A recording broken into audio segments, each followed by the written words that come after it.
There are many variants of this story. However, the one to be told is the most common.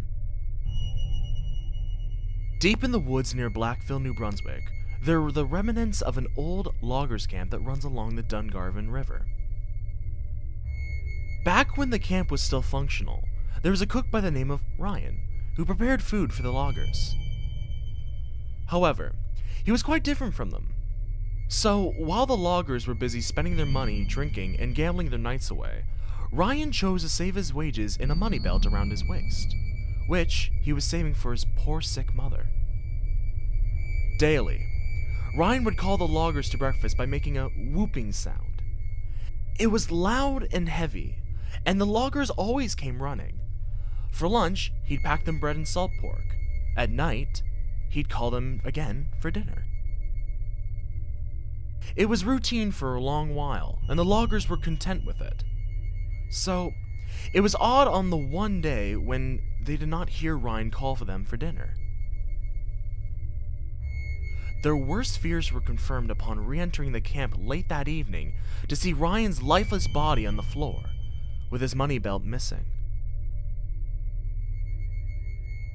The only person present at the time of the cook's death was the boss of the camp, who asserted that Ryan had simply fallen ill and died. But the loggers were in no place to direct blame, as a storm was closing in.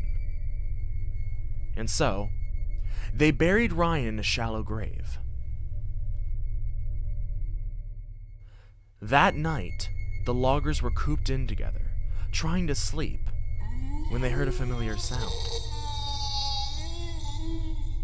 It was as though Ryan were calling them to dinner, but the sound seemed malevolent and began to grow louder. The sound of whoops and moans continued until they were almost deafening.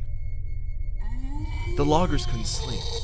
They waited and waited for it to stop, but it persisted well into the morning. When the whooping continued throughout the next day, the loggers deemed the camp cursed and left, never to return. The mournful cries echoed throughout the woods until Father Murdoch was called in to quiet Ryan's soul.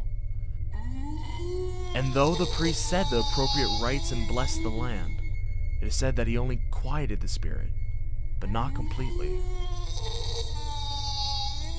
And so, those who camp in Dungarvon are said to still hear the whooping cries of Ryan late at night.